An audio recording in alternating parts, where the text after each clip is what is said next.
Hello, hello, the internet. Today we are talking about employing your special purpose rifle or your DMR designated marksmanship rifle, or perhaps your light support weapon, your AR-RPK, in a team or a squad environment. Okay, this goes along to my greater theory that the best tool civilians have available to them to substitute a belt-fed machine gun is a specialized AR-15 that is designed to fire at an increased distance and have an increased level of accuracy and possibly have an increased rate of fire. And we're going to go over how we can make up our equipment shortcomings today and properly employ ourselves. All right, so there's two different ways we're going to be utilized. We have organic to the rifle squad, meaning that we have just a standard rifle squad out on patrol, and within that squad we have light support weapons, right? Whether there's SPRs, DMRs, or AR-RPKs. Later on, we're going to talk about having a dedicated light support weapon squad, similar to how medium machine guns are employed in modern tactics. All right, so organic to a rifle squad. Likely we're going to have one light support weapon per team. That light support weapon's duties are going to be as follows, right? They're going to want to cover down all avenues of approach when we take a security posture without having to be instructed if there's any roads or trailways, alleys, any areas that people could run up on us or vehicles could approach us from. They're going to be the ones that primarily cover down on securing those avenues of approach. While we're out and about on patrol, it's going to be primarily those individuals that have the larger magnification on their rifles that are going to be giving us target identification, right? Somebody probably sees something, whoever's on point sees something, and then one of these guys is going to glass it out and let us know, is that friend, is it foe, is it a passerby, what's the case going on? Range estimation. So not only are they going to be personally more skilled and understanding what's going on with range estimation, but they're going to be carrying tools and the such on them that help assist them with range estimation, to include possibly even a laser rangefinder. So once a gunfight does go off, it's going to be that light support weapon carrier's job to shout out to everybody the exact yard line or a close by, close estimate of the yard line the enemy's at, to help allow the rest of our squad or team to have accurate fires. Wonderful. Playing off that, once we are in a firefight, especially one that we didn't pre-plan, if we're reacting to gunfire, it's going to be that light support weapon's job to utilize accuracy primarily, but possibly short bursts of increased volume of fire to gain fire superiority over the enemy. Your target priorities to do that are going to be any crew serve or specialized weapons, right? Essentially, if there are machine guns being brought to bear on you, you need to eliminate them immediately so that your weapon system is the most dominant weapon system in the game. You need to utilize your accuracy and your ability to quickly get on target and eliminate those threats. Additionally, if there's any sort of mortar systems, if anybody has any sort of rockets, drone operators, right? Any sort of specialized or crew-served weapon systems that are going to mass a lot of casualties on your friendly units, it's your job to use precision fires to take them out immediately. After that, if there are no known special weapons, we're going to go after radios. If there's no radios that we can see, then we're going to go after who we think is in charge, right? You're going to have to take a guess. The enemy's probably not going to wear a t-shirt that says this guy's in charge, number one captain. So you're going to have to do your best to assume who's in charge, but people that are pointing around or shouting at people, talking on the radio a bunch, that kind of goes back to radios, but those dudes, they're getting it. All right. Once we've eliminated anybody that is a center of gravity for the enemy, a critical force for the enemy, we've used precision fires to eliminate them. We are now going to work back to just being a regular rifleman and eliminating whatever's the nearest threat. Wonderful. All right. How we'd like to organize ourselves generally speaking, in a squad, in a perfect world where we have all the weapons that we want and we have all the manpower that we want, I think that a 13-man squad, organic without any attachments, is the bee's knees, right? So we have a squad leader, we have 3 teams. Each of those teams has a team leader, has 2 riflemen, and then has a light support weapon. Overall, as a squad, we have 2 SPRs, more precision-focused light support weapons, and 1 AR-RPK, a more volume fire-focused precision weapon system. Wonderful, right? If we have manpower issues, we can delete a team. So we can just run a squad leader and then 2 4-man teams. That's 9 people. Another option is to delete 1 rifleman from each team, right? That gives us 10 people total, 1 squad leader and 3 3-man teams. Okay. And last, if we're really, really hurting for bodies, we can run 7, right? Deleting a team and deleting a rifleman. So we would have a squad leader and 2 3-man teams. Wonderful. So that is how you would structure organically, generally speaking, your teams, depending on how many men you had to your disposal. And you would have this organic structure evenly divided with your firepower, right? Not only these light support weapons, but if you had anything else, right, shotguns or something like that, whether it's due to necessity or logistics, those would be evenly dispersed across teams as well. However, we don't have to stick to this organic setting. We can mold how we set these teams up as we need to best utilize them on the battlefield, okay?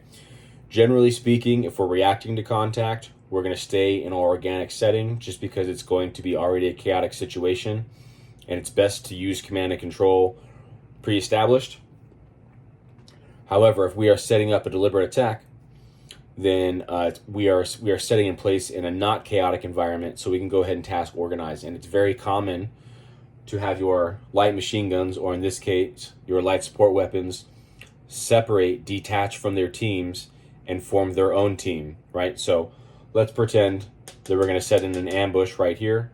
We expect the enemy movement is to come this way.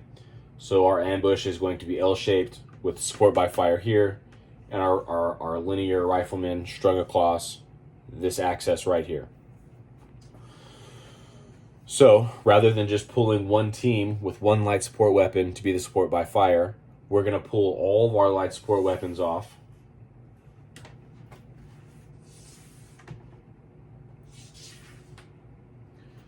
Those all go in there, right? So they have good fields of fire down the linear axis, and then the remainder of our rifle teams can get spread across.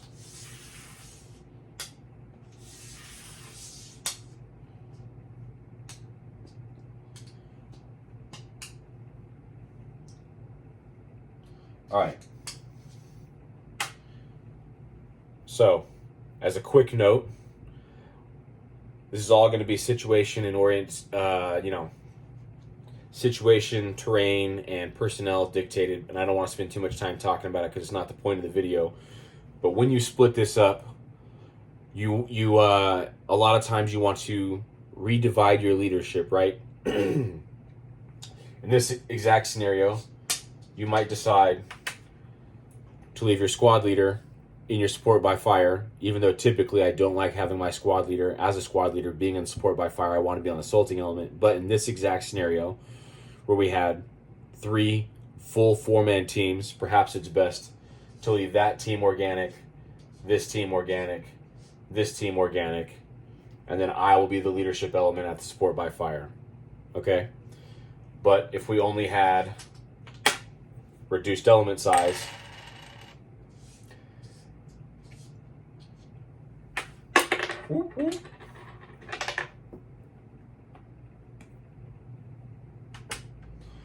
then it's possible we're going to have to restructure our riflemen anyways. And they're not going to be with organic team leaders. And if that's the case, then I typically like to have a team leader as a leadership element at a support by fire. Because as a squad leader, I feel like I need to be at the point of the most friction, which is typically going to be your assaulting element. All right, that concludes talking about having ourselves organically attached to a regular rifle squad. We're now going to transition to talking about setting up a dedicated light support weapons squad, so a dedicated specialized weapons squad that their primary task is going to be establishing large support by fires for like deliberate platoon attacks or company attacks.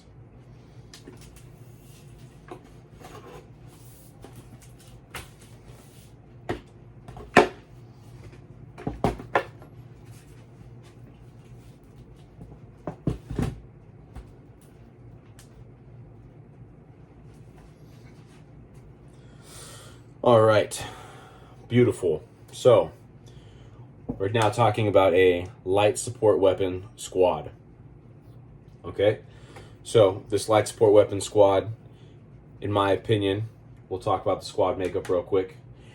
In my opinion, what a perfect world would be one squad leader in charge of 2 4-man teams, and in each of those 2 4-man teams, you would have 2 SPRs with 1 AR-RPK, and then 1 team leader.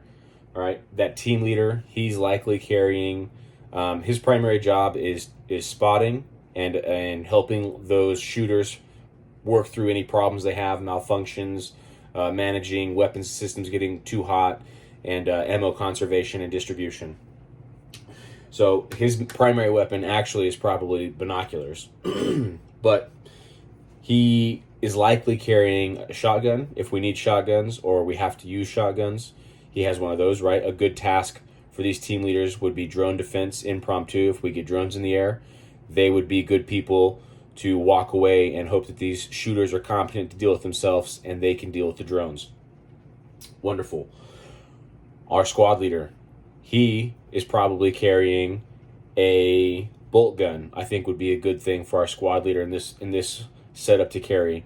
A more precision system, an even more precision system with an even larger magnification, okay? And why do I think that? We'll go right into squad leader duties, right? The duties of the squad leader in this situation is to final target ID on the support by fire target, right? He is the eyes and the decision maker. He is the eyes and the decision maker of the support by fire. So he needs to have good eyes to be able to do that.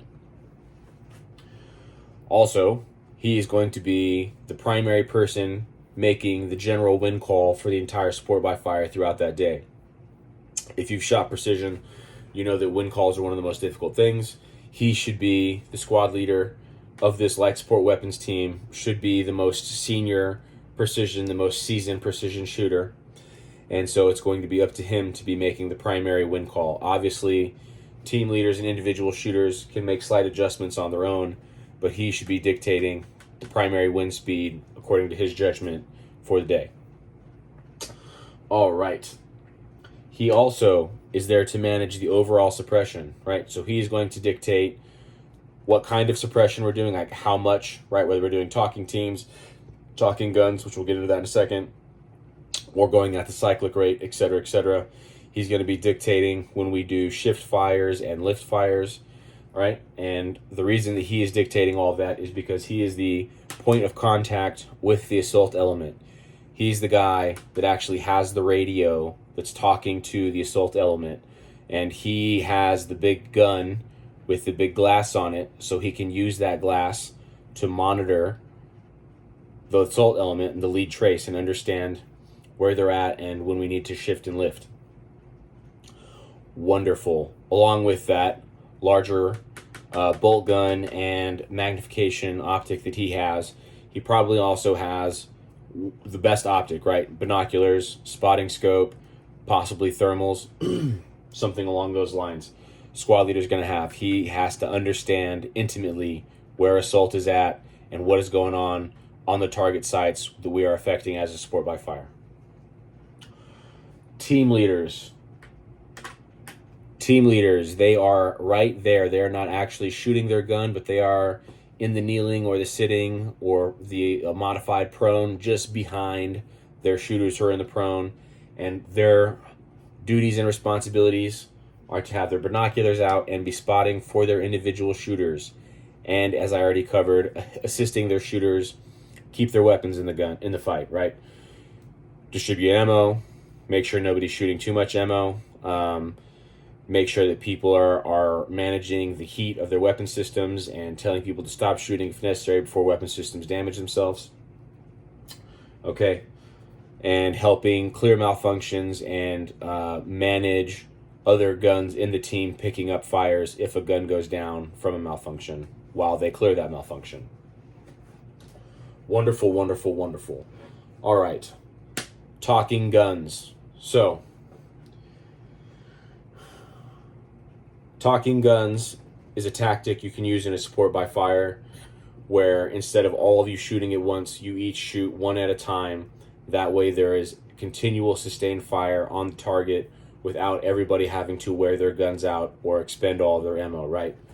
So shooter 1 will go bang, bang, bang, and then a couple seconds will transpire, and then shooter 2 will go bang, bang, bang, and a couple seconds will transpire, and then shooter 3 will go bang, bang, bang, and a couple seconds will transpire, and shooter 4 will go bang, bang, bang, couple seconds, shooter 5, bang, bang, bang, couple seconds, shooter 6, bang, bang, bang, couple seconds, shooter 1, bang, bang, bang, shooter 2, shooter 3, shooter 4, shooter 5, shooter 6, shooter 1.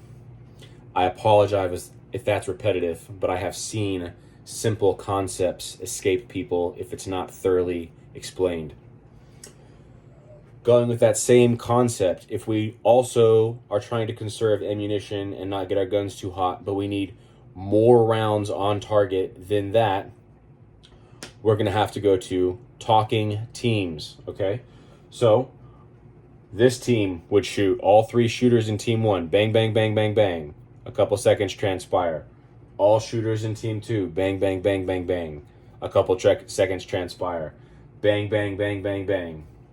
Bang, bang, bang, bang, bang. Bang, bang, bang, bang, bang. So on and so forth, right? And again, it is up to the squad leader to tell everybody how we're going to be shooting, talking guns, talking teams, so on and so forth, based on his knowledge with his optics and his rifle and his radio talking to the assaulting element. Cyclic. Cyclic just means everybody shooting as fast as they can. This gets the highest volume of fire, but it cannot be sustained for long without people starting to damage their firearms, possibly permanently for the remainder of the operation. So, it's needed sometimes, but it should be used in a limited capacity and for extremely short durations. When do we go cyclic?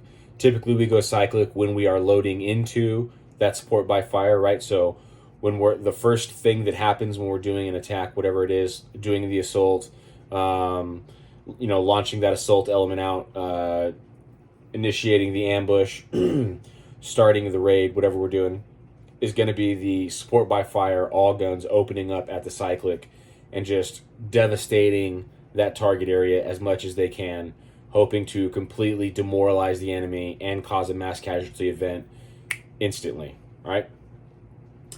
Additionally, whenever the assault element is egressing, you're going to want to go cyclic.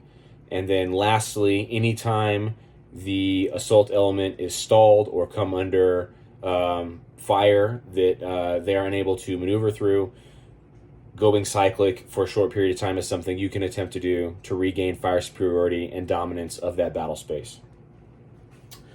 Awesome. All right. A little bit on the theory of why I organized this weapons squad the way I did, okay? A traditional medium machine gun squad is 3 medium machine guns, and each of those medium machine guns has 3 men assigned to it.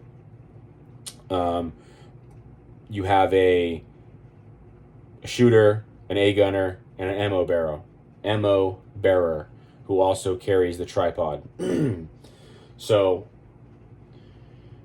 the total makeup, right, is 10 people, 9 people in teams, and then 1 squad leader. And which is pretty similar, right? Same thing we got here, 9 individuals. So I'm trying to keep the manpower the same, but in order to match the same volume of fire, I'm going to need multiple rifles to make up for the fact that we don't have a belt-fed machine gun. as well as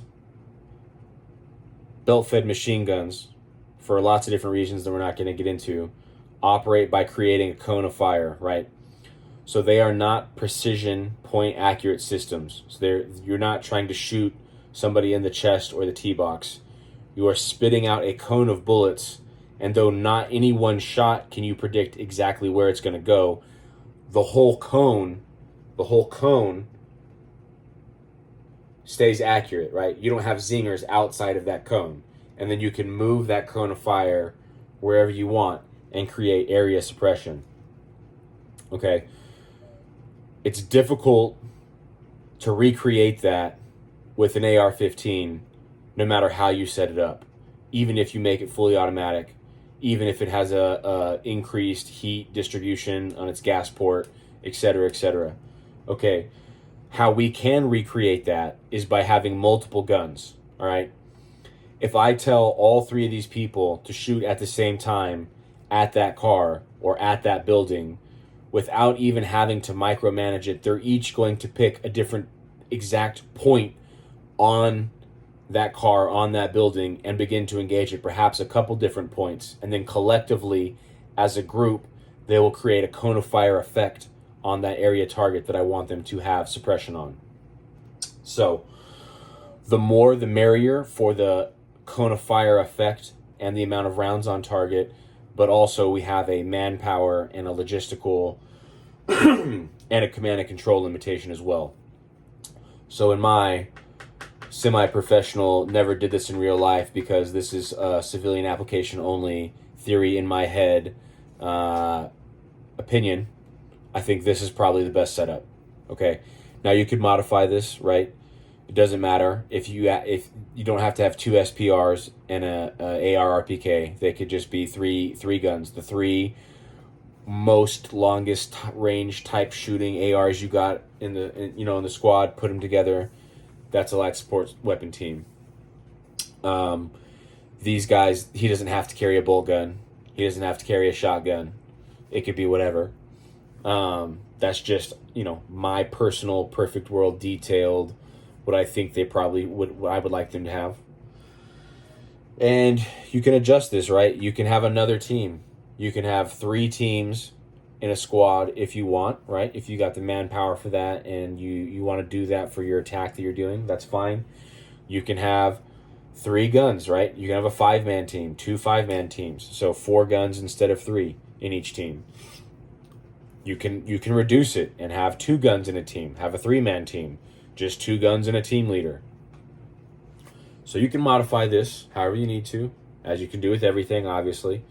This is just to get your mind flowing in the proper directions, okay? So this has been, almost not done yet. Not done yet. I want to talk about staging mags. Okay, so as an individual, when you load that support by fire position, I like bandoliers with 6 mags in them, right? Classic bandoliers, 6 mags in them. You can even fit P mags in there. I don't know why everybody acts like you can't. Take that out of your pack. It's got 6 mags in it. Lay that in front of you. Open those flaps up, okay? So as you're in the prone, because in a support by fire position, the plan is not to go anywhere quickly, to just hold your ass tight there, and you're going to be fucking shooting for a while. So take that bandolier out, pop all the flaps open, stage it so that it's facing right by you. So when you're in the prone, you just drop a mag out, reach right next to you, grab a mag, pop it in. You don't have to fiddle fuck with all of your gear. So your reloads are super quick. Also, since it's all in a bandolier, if you do have to run quickly, you can just grab it, throw it over your shoulder, and sprint, and you don't have like a stack of mags you're trying to throw in your dump pouch or whatever, and then it's all crazy. And you haven't fucked with any of your mags on your actual fighting kit, so if you have to impromptu move out of the support by fire and then get in a gunfight as a rifleman with your AR-15 light support weapon, then all of your mags are already perfectly staged like you want them for doing rifleman gunfighting shit. So bandoliers are awesome. They're super cheap. You can spray paint them or dye them. Also, it doesn't really matter because most of the time it's going to be inside your pack. And it'll hold 6 magazines, even 6 PMags. Especially if you are a light sport gunner, you probably definitely need to have a bandolier. And bandoliers are awesome for all the riflemen to carry, because if you're going to have them carry ammo for the support by fire, they can carry it in the bandolier and drop them off, and then it's the same thing. It's easy for them to drop off 6 mags like that, and now each shooter, instead of 1 bandolier, he has 2 bandoliers. He's got 12 mags stacked right in front of him, ready to go. All right, boys. That's how you operate a light support weapon to replace belt-fed machine guns within the infantry squad or platoon setting. Stay groovy, kids.